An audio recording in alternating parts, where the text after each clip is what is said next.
as the war between Israel and Hamas grinds into nearly its 9th month. Now there is information on the horizon and evidence to suggest that it may be expanding and not coming to an end into southern Lebanon, into Hezbollah, and not that the Hezbollah may attack Israel, but Israel may launch an offensive into Hezbollah. And then, boy, when you think about trying to end a war and try to bring safety and security to your people, the last thing you normally think about is looking for new ways to expand another front of a war before the first one has even come to its end. And man, but we have a great person to help us figure this out today and to kind of to unpack a lot of what's going on here and what should happen is Professor Jeffrey Sachs, Center for Sustainable Development at Columbia University. And just one of the best experts on this whole issue that I've seen on the internet. And we're grateful to have you back on today. Oh, so good to be with you. Thanks for all that you're doing to help people understand all of these crises. It's terrible. Well, let's just take a look at, I mean, just kind of to set the stage. It's Netanyahu's stated objective, his stated political objective at the beginning of the war was to bring peace and security to the people of Israel. Now, obviously, he never seemed to care much about the Palestinian people, but at least he said he was trying to bring security to his people. But now here we are about to hit the 9th month with no end in sight of this on a tactical level. And Netanyahu, as I'm going to show you here in a minute from something he said on Sunday, seems to be talking about, if not a forever war, certainly one that just continues on forward without end. And now he wants to talk about possibly expanding into Hezbollah in the Lebanon area. And I'm just, first of all, I'm just curious, what do you think? I mean, as somebody who studied this, for decades and just generally in conflict, the idea is to want to end the conflict, but that doesn't seem to be Israel's play. How do you see that? Well, it's very basic. Look, to end the conflict, there needs to be a state of Palestine alongside a state of Israel. But Netanyahu comes from a party that was basically born denying that basic point. The Likud, from the start, was there will be no Palestinian state. And so there is no way to have peace and security in Netanyahu's mind other than crushing the Palestinians. And Palestinians aren't going to be crushed. This is all that this comes down to. So Netanyahu has never for one moment given a real, legitimate war aim that's achievable, because the basic premise that he holds is that Israel will hold and dominate all of the land where the Palestinians live, and that's millions of people in Gaza, the West Bank, East Jerusalem. And because of that, the only answer he knows is force. And force isn't working. It's not working for Israel's security. It's not working for world security. So this is the basic point, and I think the way to peace is completely irreconcilable with Netanyahu's outlook. It's ironic. There's lots of uproars in the Western media when whether it's some members of U.S. Congress or some supporters of Palestine have used the phrase "from the river to the sea" because they say, "Oh, that's anti-Semitic. It's driving people out," and they want to drive the Israelis out. But there was not a peep in any Western media that I saw when late last year Netanyahu used a phrase that said, "Unfortunately, we're going to have to dominate from the river to the sea," the exact same language on the.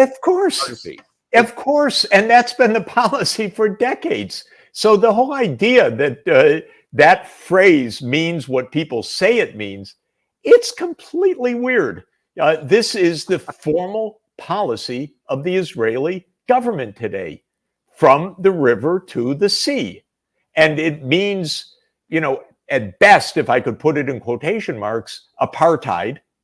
But what they really want, what Smotrich, who's the finance minister, Ben-Gvir, who's the security minister, my God, these people are extremists and zealots. They don't want apartheid. They want ethnic cleansing. And, if the Palestinians won't leave as they should, to be cleansed, well, they'll die under the bombs. It's quite simple. It's very stark. It's not even subtle. But the problem is we in the United States, I don't mean we, I mean Biden, I mean Blinken, I mean Sullivan, I mean Kirby, Miller, all these people who supposedly speak for the U.S. government and speak for us supposedly, but they don't at all.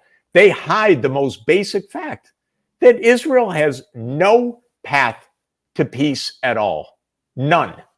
And we are then saying, we will never do anything but defend Israel. We'll give them all the weapons. We'll give them all the bombs. We'll give them all the financing because we love Israel. But they don't tell us that Israel's policy is completely contrary to peace. Now, in that within that phrase, from the river to the sea, from the Israeli perspective and the definition of things, that's not just Gaza, because now everybody's been focused on Gaza for obvious reasons since October 7th, but that also includes the West Bank. It sure does. How is your understanding of what has been going on in the West Bank while all the eyes have been on Gaza, and how does that fit in with this whole idea of Israeli success in Netanyahu's mind? Well, first of all, Gaza really is run like a prison camp. The Israelis, both the illegal settlers and the IDF, the Israeli Defense Forces, just act with impunity. They round up hundreds, even thousands of people that they incarcerate. They kill people. They beat people. They confiscate property. They direct where people can go and they can't go. And it's been like that for a long time. Even the New York Times, by the way, which I don't find the most accurate source of news on anything, but even the New York Times, with all its biases, ran a straight story which described in detail how completely contrary to any standards of justice Israel's rule in the West Bank has been for decades. The impunity, torture, killing people. It's horrible what's going on. And during the war in Gaza, Ben-Gvir has been busy confiscating more land. So this is a plan. It's explicit. It's not implicit. It's just not told to the American people very clearly. It's a plan for complete Israeli domination. And if you ask them straightforwardly, they'd say, yeah, of course, that's our plan. They don't want it to be the headline, but that's the plan. What's Biden's plan? Mumble. Well, and that's exactly what I was going to ask, because how can we reconcile what Biden and several of the senior administration officials routinely say, that we still want a two-state solution? We recognize that, without a Palestinian path to statehood, there's not going to be peace. So they say some of the right things. We say there's red lines and you can't go into Rafah, but tanks roll through Rafah and there's no change in the red lines. How do you reconcile what is Biden's actual plan and his objectives when it seems like he's trying to be partially pregnant? It's hard for me to really understand what he's trying to do. Well, he's trying to win re-election. He's trying to keep the Israel lobby on side. He's trying to keep the money flowing to the Democrats. He's a coward. He's not presidential. He is saying things that are absolutely not true. And in the meantime, 40,000 dead under U.S. bombs counted. That's dead counted, because there are probably, from what I hear, maybe another 10,000 under the rubble whose bodies have not been found or claimed. Maybe another 50,000 or so dead from extreme deprivation, hunger, lack of access to safe water, lack of access to health care. This is barbaric, what Israel is doing. And they know it in the White House, but they don't care, because Biden listens. If he does, listens to his political advisors. Don't make any space with the Israel lobby.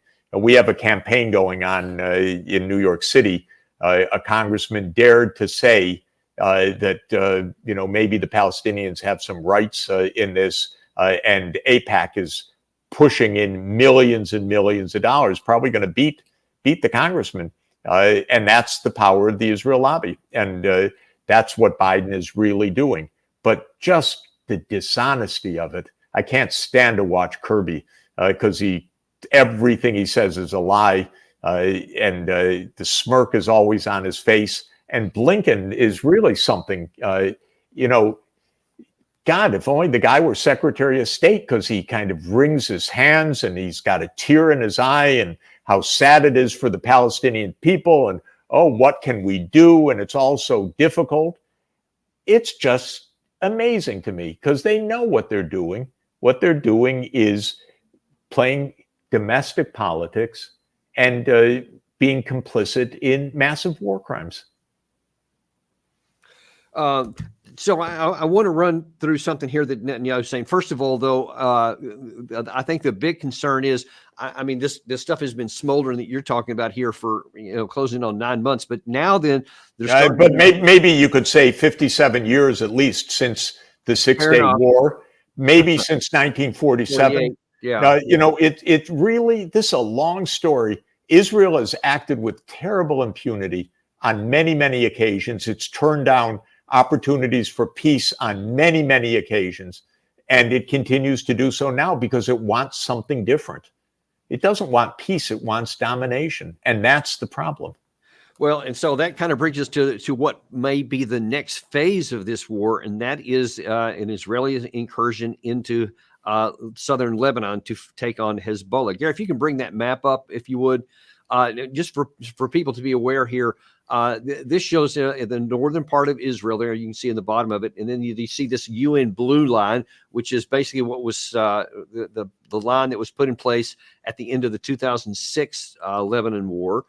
And then you see up in the top there, or in the middle, about the top third, you see the Litani River. That's important because what Israel has said is that they want to force, which was part of the UN agreement, by the way, that all the Lebanese forces would move back north of the Litani River, which certainly hasn't happened. And so now Israel is saying they want to, by force, compel the Hezbollah to move north of the Litani River. But that is an enormous military undertaking. The Hezbollah side has had better part of 15 years to build defenses, make elaborate, their own tunnel systems, their own bunkers, etc. Things that are going to make this very, very, very difficult militarily. And yet, that seems to be where Netanyahu is looking next. Now, I'm going to show you part of a conversation he had on Sunday. It's in his native language, and they have subtitles. I'm going to read those because they're kind of small on the screen for anybody who may not be able to see it. And I'm going to pause at certain spots and ask your opinion on some things, because a number of things in this clip just sound a little odd, as I can say, as best I can say. Gary, let's start rolling that. So the intensive phase of the war with Hamas is about to end. That doesn't mean the war is about to end, but the war of the intensive phase is about to end in Rafah, and that's true. Go ahead and pause that there. Yeah, well, no, continue on there. He says, but the intensive phase is about to end in Rafah, and that's true. After that, we will continue mowing the grass, and we won't give in to them. Yeah, pause right there. So now, as we were talking about before we came on the air here, when we have used the term mowing the grass, especially in the context of the war on terror that we've had since 2001, to say mowing the grass is like an examination that what you're doing is not succeeding, because all you're doing is killing people. They come up, you kill them, they come up. It doesn't solve anything. This is where Netanyahu seems to be using that as an objective.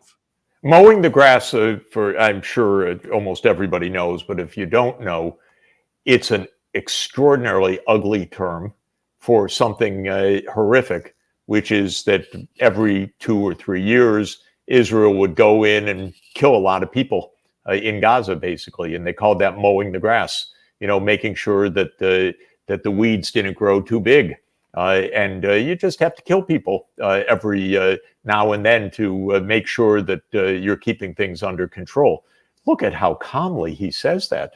That's just natural. Yeah, we'll continue killing people. Don't worry about that. But the intensive phase over, killing people, that's just the normal background noise. And then he continued on. So after he's saying he's going to mow the grass, continue to roll there, Gary. He said, by the way, you see this yesterday, almost it's impossible that we eliminated. We don't know yet, but we think we got the number 4 in Hamas. And we are beating them and beating them strongly. If you could pause right there. So that's what he says. Now, his own, one of his senior spokesman, General Hagar, seems to take issue with that.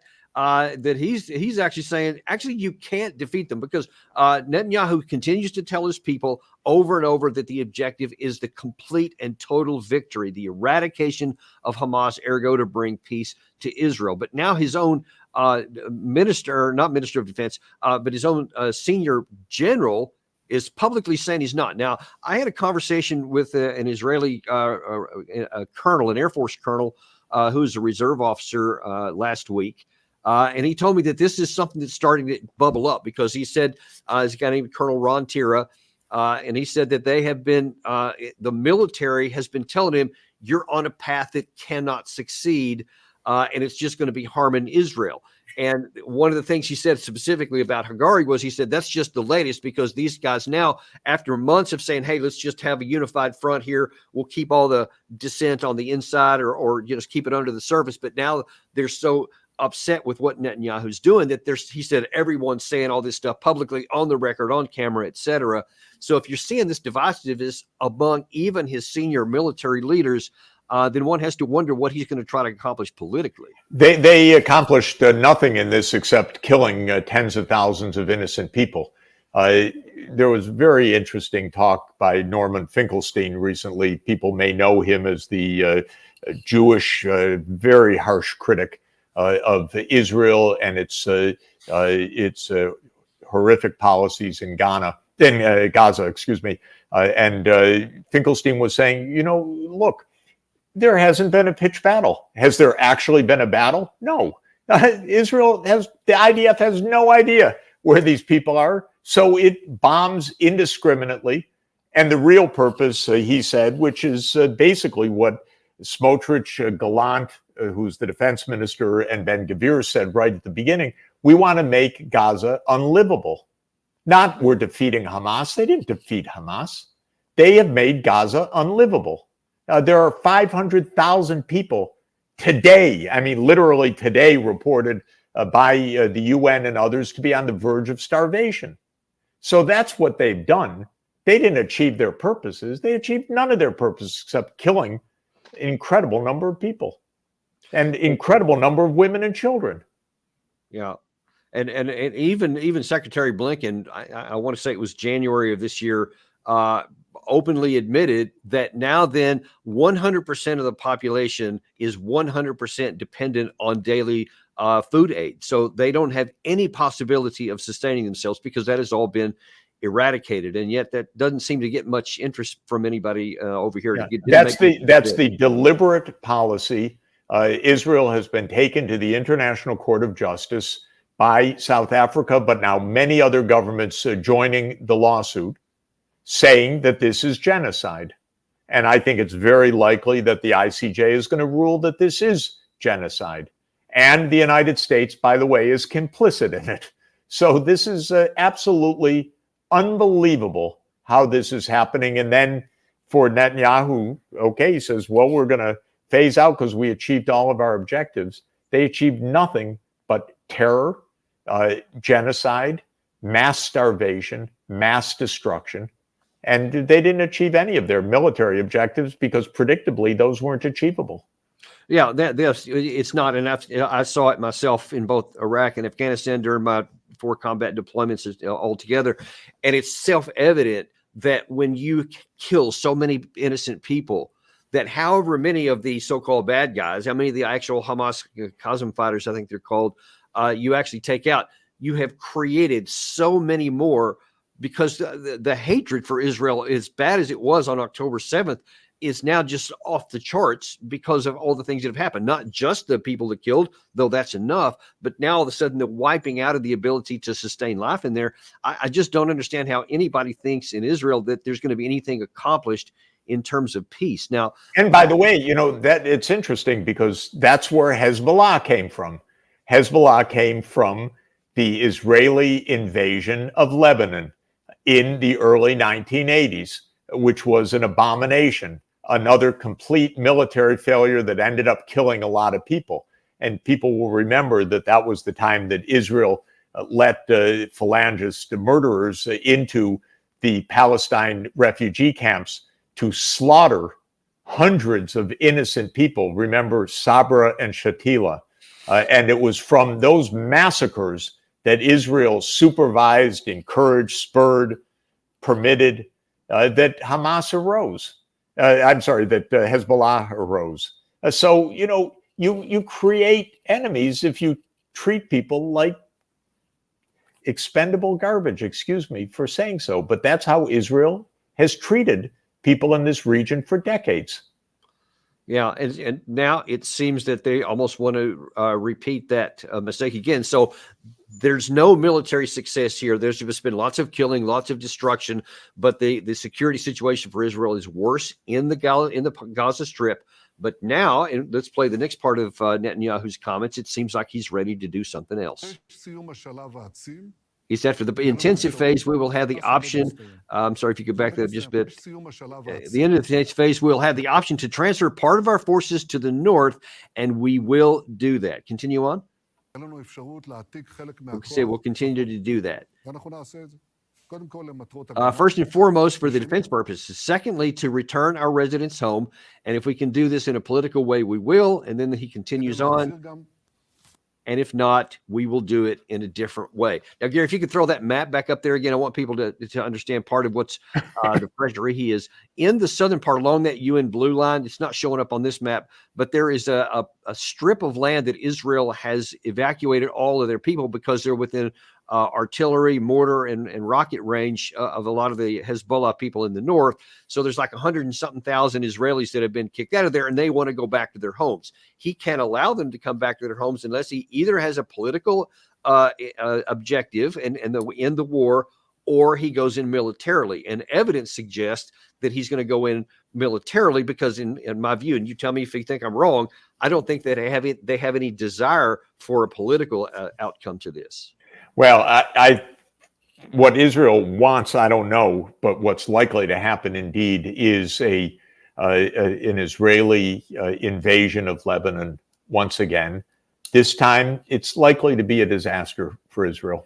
Hezbollah has, it's said, more than 100,000 missiles. I don't know what the count is and exactly what is being counted, but Hezbollah is stocked full of artillery and missiles that can reach Israel, and Hezbollah's backer, Iran, which, by the way, would like peace if Israel actually wanted peace, which it doesn't. But Iran is not going to stand by as Hezbollah is attacked. And so we're going to see a wider war in the Middle East unless the United States president finally acts like a president and says, you can't do that. Now, it may sound strange that the president tells the Israeli prime minister what he can and can't do, but the fact of the matter is the American president doesn't have to say anything to the Israeli prime minister other than, we're not shipping our munitions to you. You're on your own.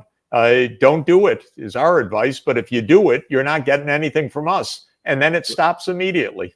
Yeah, well, that is the leverage, but in the U.S. is not saying that right now. Here's what they are saying from your friend Matt Miller. Israel will continue mowing the lawn in Gaza. Does the U.S. know exactly what Israel means by continuing to mow the lawn? And do you support that if there's no ceasefire in place? So I don't know what he means exactly by that, but I think it probably means continued military engagement in Gaza. And for us, that's just a recipe for continued conflict, continued instability, and continued insecurity for Israel. It is obviously extremely harmful to the people of Gaza, who want to be able to rebuild their lives and rebuild their homes and want to be able to chart a different future. But we think continued military action in Gaza just makes Israel weaker, makes it harder to achieve a resolution in the north. It adds to instability in the West Bank. It makes it harder for Israel to normalize relations with its neighbors. So, but I don't know what mowing the grass means. But you see there, he always throws it back over to another problem and feigns concern for the Palestinian people. But yet, as you just pointed out, when it comes to the leverage we actually have, there's no talk about that. Yeah, we don't have to convince Israel of anything. You do what you want, but we're not going to be part of it. That's all it takes. And by the way, when we've had real presidents, that's what they've done. Eisenhower said no to Israel, Britain, and France in 1956 in the Suez campaign. And the United States has said no on other occasions. Israel, you got to stop. You got to just stop killing the other people. You got to end these battles. And when the U.S. says it, it doesn't, because Israel cannot actually fight a war other than with the U.S. backing. So it's how nice that Miller gives this nice advice to Israel. But frankly, what are we doing? Because the position is, we give the advice, not good for you, Israel, not good for the Palestinian people. They want to live their lives. We want peace. But if you say so, we'll continue to give you all the missiles, armaments, money that you need to continue this genocidal attack. What kind of policy is that? And you really have already kind of touched on it, but we've seen what happened when the United States was withholding a single passage of heavy bombs that were supposed to go into the Rafah area, and we withheld that. You saw what Netanyahu did as an immediate response, which took us to public task.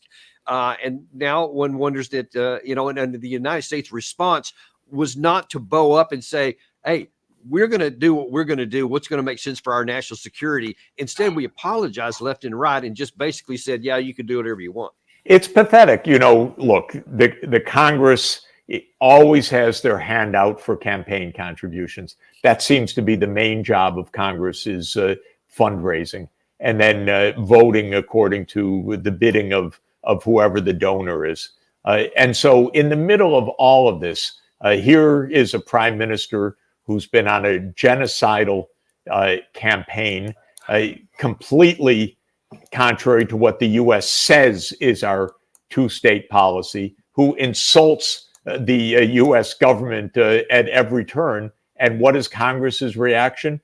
Let's invite him to give a speech to the joint session of Congress. You just can't make this stuff up. But that's how utterly pathetic and craven our politicians are right now. Yeah, from the White House to the Congress, through the Congress. Yeah, I truly don't understand why, given all, especially the recent antagonism between the two sides, that we're going to bestow the biggest compliment and an honor that we have to a foreign leader, which is to address a joint session of Congress. And it doesn't even work politically. The truth is, Biden is going to lose in November because of foreign policy. That's really hard, because the American people don't care that much about foreign policy. They care about what's on their plate. They care about what the inflation is and so on. But in this case, the foreign policy is so ham-handed. It's so expensive. It's so dangerous in Ukraine, in the Middle East, with China. Of course, it has its inflationary consequences also. So it does lower living standards in the United States. But people don't like what they see. They don't see a president that's being president. Yeah, so it just doesn't seem like it's going to work out well for him anyway. And here actually is let's see, I think it was Blinken and Gallant recently had a meeting. And here's what I believe it's Miller was talking about that one as well. Number one, our ongoing commitment to Israel's security. Number two, the importance of Israel developing robust, realistic plans for the day after the conflict, plans that include path towards governance, towards security, towards reconstruction. We've obviously been working on these same ideas with partners in the region and engaging in conversations with Israel, but we think it's important that Israel put forward its own ideas. He's going to emphasize the need to avoid further escalation of the conflict. And then he will, as always, emphasize the need to improve humanitarian access, where we have seen somewhat of a slowdown in access in the South. And the Secretary is going to emphasize to the minister that we want to see that situation reversed, and he'll hope to hear concrete commitments from him to work on that problem. So again, we're hoping that this happens instead of saying, you're not going to get any of our bullets if you go north of the Lebanese border. You're on your own if you do that, because we don't want that kind of a wider war. And by the way, concrete commitments to work on that problem. Can we parse that sentence? There are 500,000 people starving to death right now. So we want concrete commitments to work on that problem. It's really weird. It's so pathetic. And what do you mean? Israel, after 9 months, we'd like them to come up with some kind of plan for the day after? Are they joking? Don't they know who they're dealing with? Don't they know that the whole purpose of Netanyahu's whole political life and of his party in its whole political life is to block a political solution in the region? Come on. Yeah. So and you know, God forbid, people might die. 40,000 people dead at the minimum count, because it's much more, as I said. They ought to be doing something different by now. This is really pathetic. It truly is embarrassing, but now I'm wondering what we're going to do about going forward, because there's several additional issues at play here, and your view, especially on one of them. One is that just on a practical level, we're already now adding 10-year commitment to Ukraine in the Russia war, and saying we're just going to keep giving stuff up there. We've added stuff in the Taiwan Straits with Taiwan between China. We want to give a bunch more weapons there.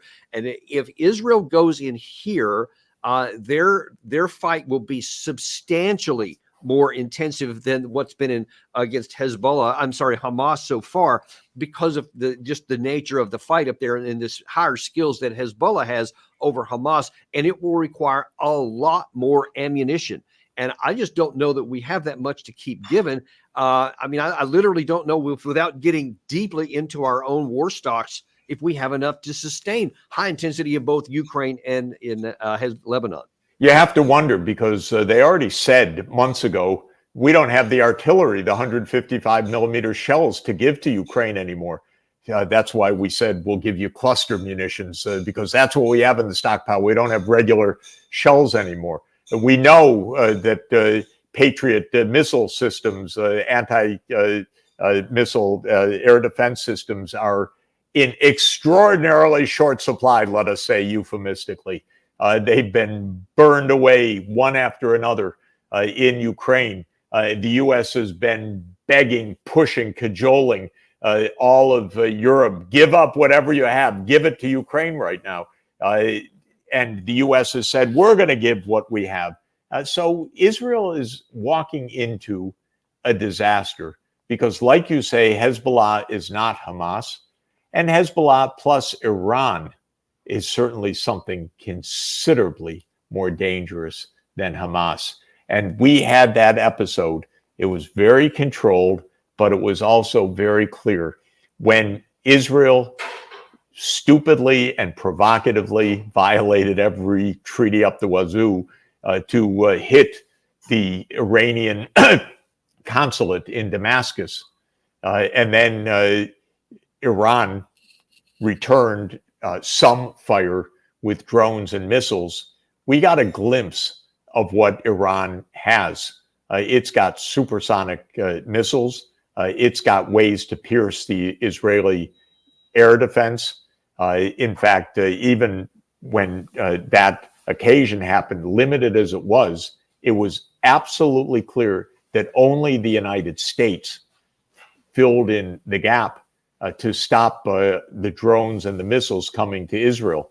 But the U.S. doesn't even have the power to do that, doesn't have what will be needed if Iran really launches a full strike, which becomes more and more likely.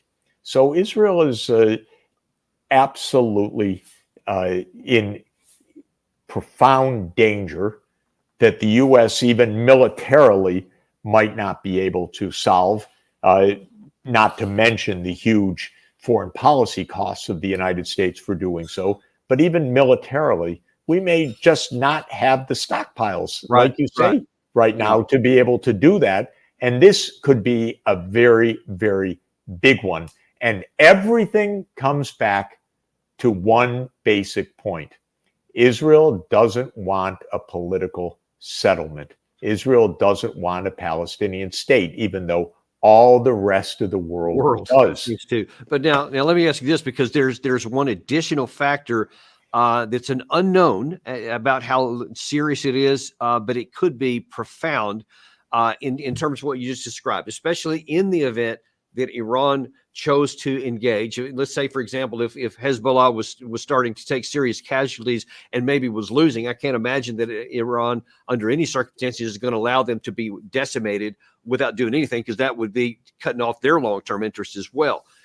But because of the U.S. in Ukraine giving permission for our weapons to be used on Russian soil, and we just saw what happened in Sevastopol over the weekend, that's now really angered the Russians.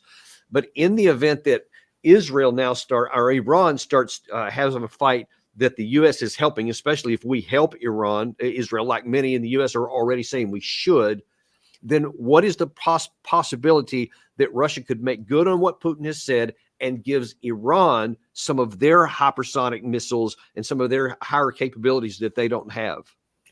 Very real. Very, very real.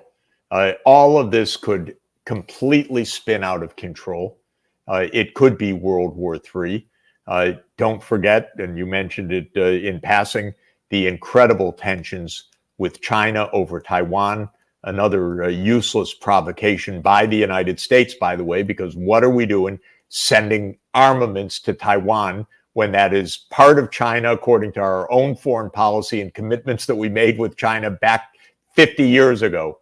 So all of it is extremely dangerous, but it's interesting. You know, we people in Washington expressed shock when the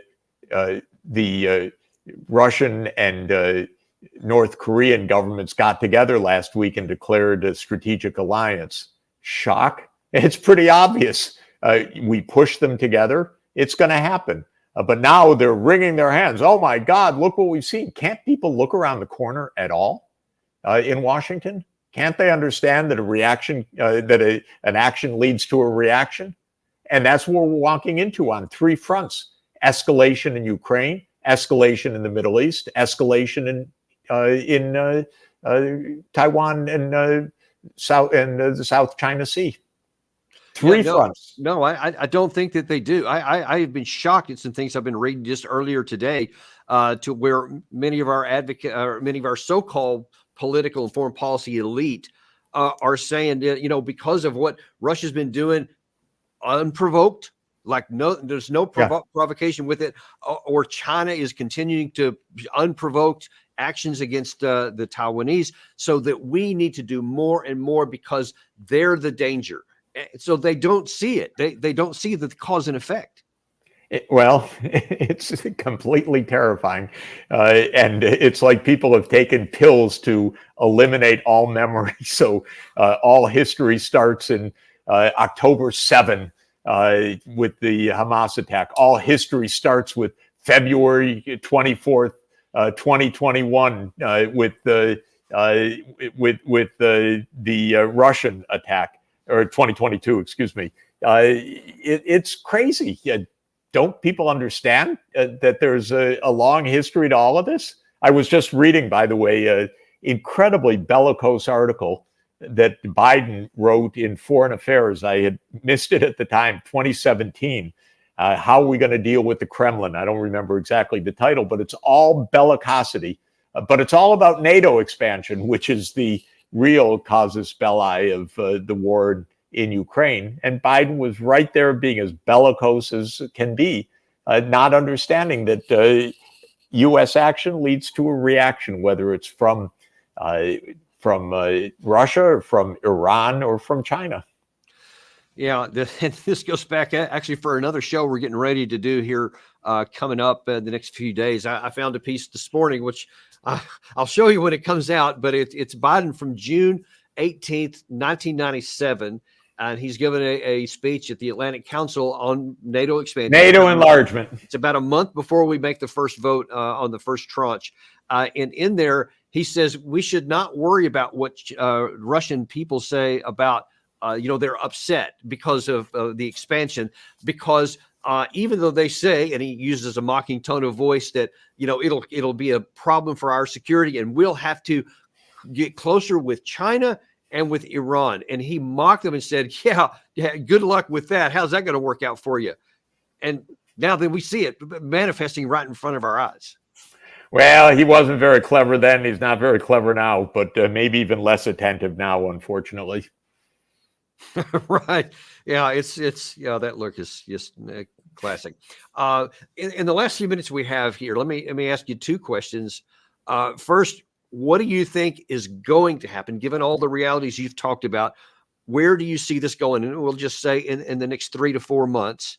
And then what should we do? Given the realities that exist, what should we do? Can I start with the second, because it's much easier?